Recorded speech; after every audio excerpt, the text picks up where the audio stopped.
Welcome back to Cut the BS, Build a Dream. Today, I am so excited because we're going to be combining two things that I love talking about: Harry Potter and human psychology. What? Many of you may know that I used to be a school librarian really only a handful of years ago. I was slinging books to kids in a middle school library. That's what my master's degree is in. And I left that world and ventured into business, real estate. Now I'm doing all kinds of different things. And, a lot of what I've done kind of hinged on my love of literature, my love of learning. And I thought it'd be cool today to talk about a really neat concept that I learned about from Carl Jung and Friedrich Nietzsche and J.K. Rowling. All right, let's dive into it. You may have heard this quote from Harry Potter: "The world isn't split into good people and Death Eaters." That's what Sirius Black tells Harry Potter in Order of the Phoenix. And if you've ever felt like you're fighting a battle within yourself, like you're constantly torn between the version of you that people expect and the part of you that you keep hidden, then this message is for you. Now, if you haven't read the books or watched the movies, here's a quick rundown. Harry Potter follows a young boy who discovers that he's a wizard. And not just any wizard. He's kind of like the badass wizard. He's the one destined to face the most powerful dark wizard of all time, Voldemort. And over the years, Harry learns magic, he builds alliances, friendships, and he's preparing for this epic battle. But the most powerful enemy isn't just out there. Here's the trick.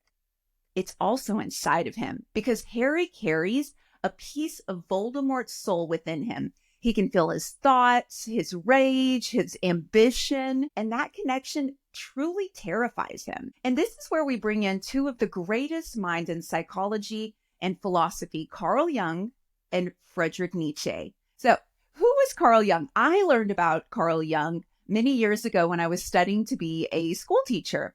We talked about his cognitive development studies he did on children and play, and that's how I got to know him. Then as I grew older, I started realizing that Carl Jung had this massive amount of research out there that was so interesting to me. He was a Swiss psychiatrist who introduced some of the most influential ideas in modern psychology. He believed that within every person, there were unconscious forces shaping our actions. What he called the persona is the mask we wear for the world, right? And also inside of us is the shadow. It's the hidden, often repressed side of us that holds our deepest fears, our desires, our emotions. And Jung's big idea is if you don't face your shadow, it will control you from the background. But if you learn to integrate it, you unlock this level of clarity, this level of confidence and execution that most people never achieve. Okay. All right. Now, Friedrich Nietzsche, on the other hand, he was a German philosopher. He was known for his ruthless take on the human nature. He argued that most people aren't weak because they lack morality, but because they hide behind it. Whoa, that's deep.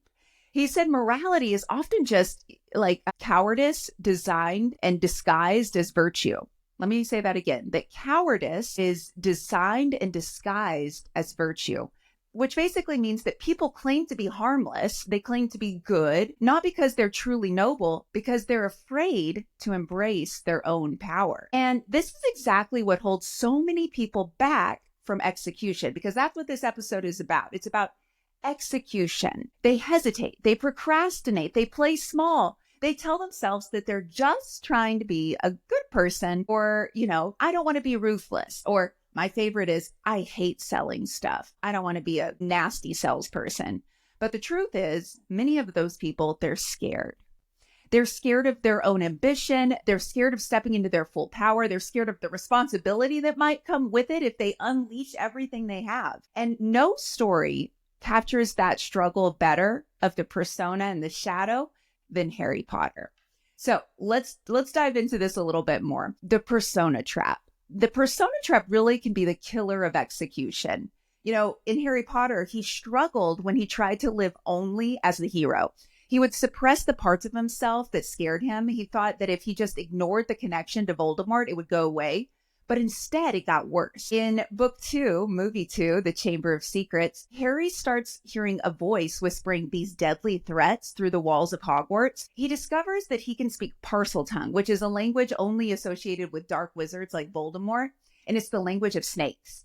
And when the students and teachers at Hogwarts start suspecting that he might be connected to the attacks, Harry begins to doubt himself, right? He's like, oh shit, am I a bad guy? Am I the one that's hurting all of these people? What if I am like Voldemort? What if I am the villain? But instead of embracing the truth that his connection could be a tool, not a curse, he resists it.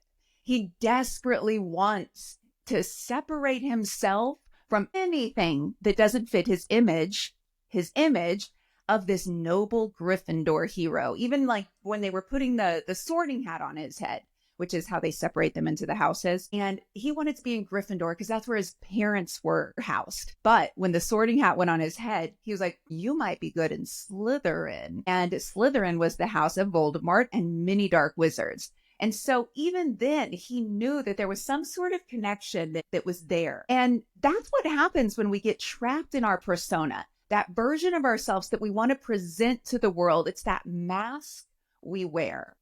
And that's often what people portray on social media, right? And here's some real life examples of the persona trap. And one of these might be you.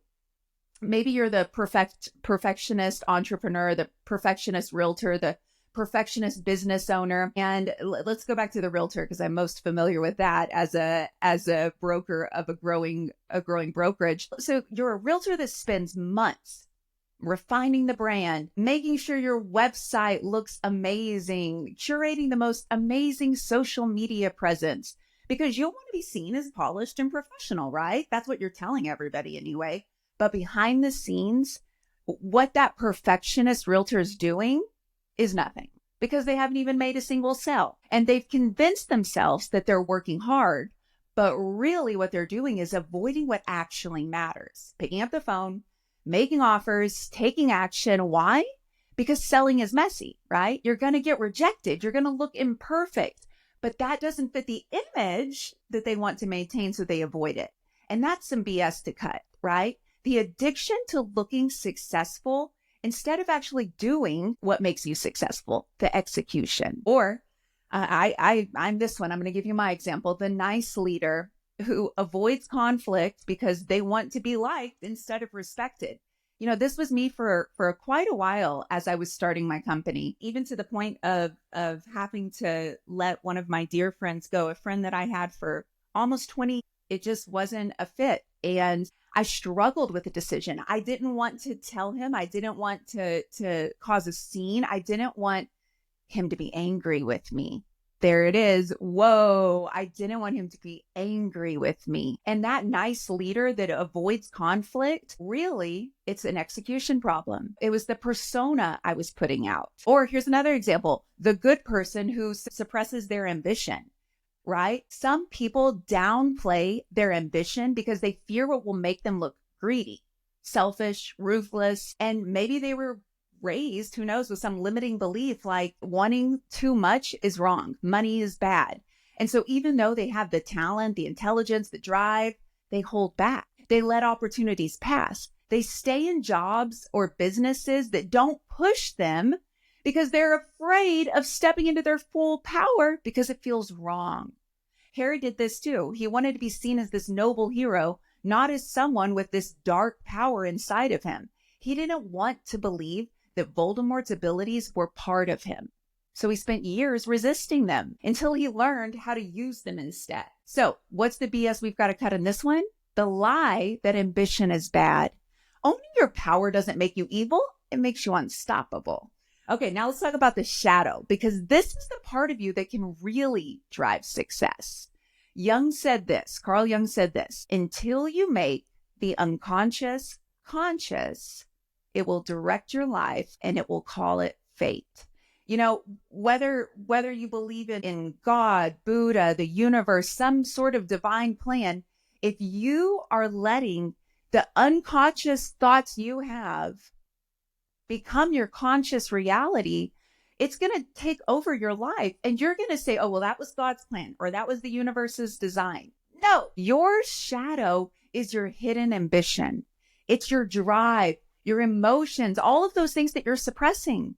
And if you don't acknowledge it, it will run your life from the background, and it's going to lead to self-sabotage, procrastination, or fear-driven decisions. And Harry, we've been talking about this progression he's had. He started to see that his connection to Voldemort was maybe something he needed to face. He feared that connection, though, until he accepted it as a source of strength. Towards the end of book 7, he hated his ability to speak Parseltongue until he used it to save lives. He tried to distance himself from the darkness inside of him, but once he embraced it, he became unstoppable. Let's talk about some real life examples of the shadow in action. I mean, Michael Jordan, the athlete, or any of them, the athlete who channels his pain into performance. There's a reason that so many elite athletes have stories of struggle, hardship, or even anger that's driving them. Michael Jordan, he didn't just play to win. He played with something deeper. He remembered every slight, every doubter, every critic. He used his shadow, his anger, his obsession to fuel his success. Now, imagine if he would have ignored it, if he would have told himself, no, I shouldn't be so competitive. I shouldn't take things so personally. I should just be a good sportsman. Would he have been the greatest of all time? No. You have got to cut that BS out. The idea that a negative emotion is bad, your frustration, your anger, your need to prove people wrong, use it as fuel, right? Use it as fuel. Prove people wrong. What about the entrepreneur who turns fear into drive?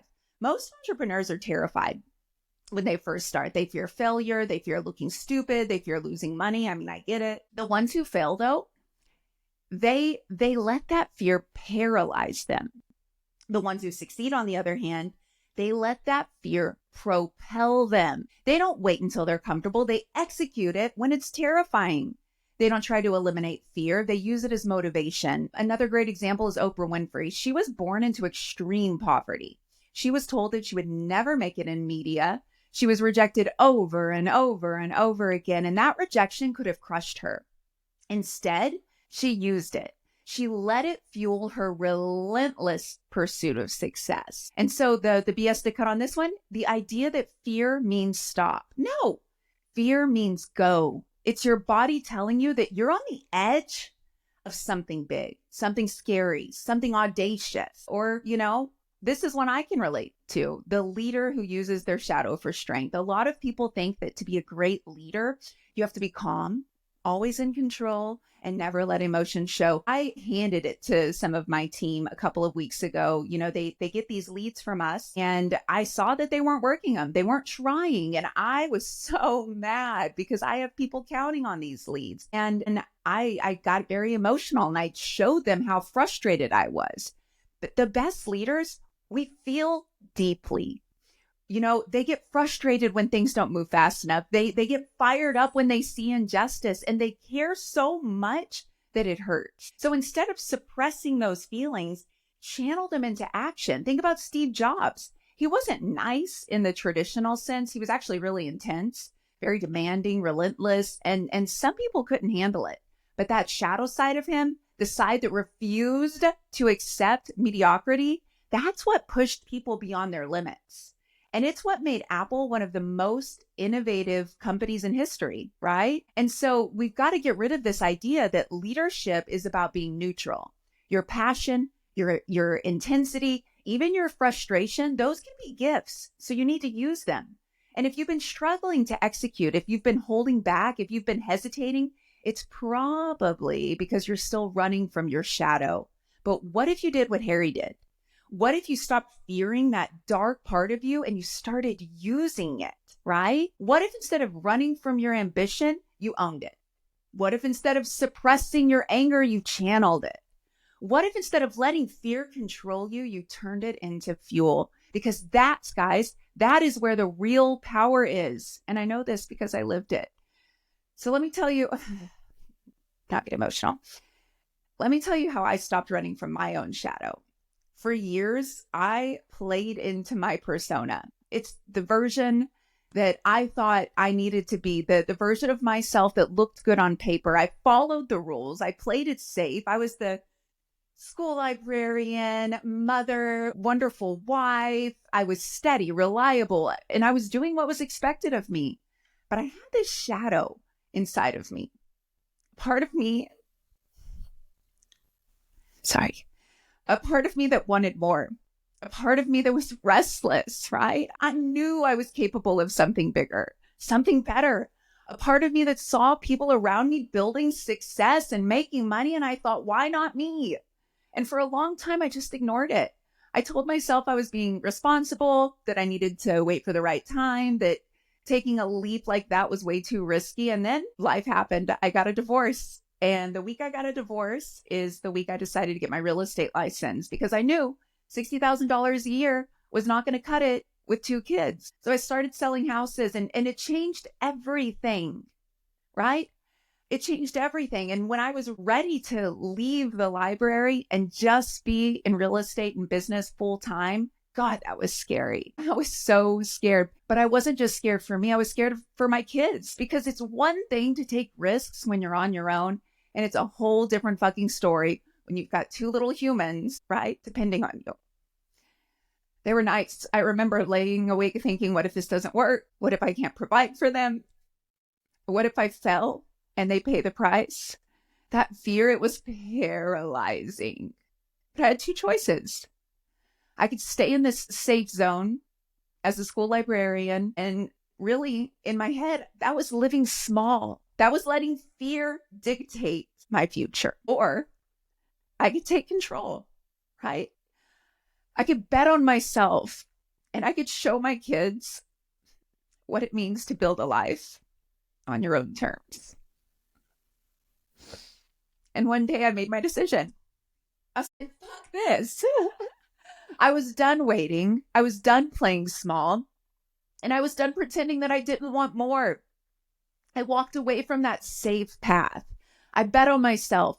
I built my real estate business from the ground up. And was it easy? Hell no. There were times I was scared.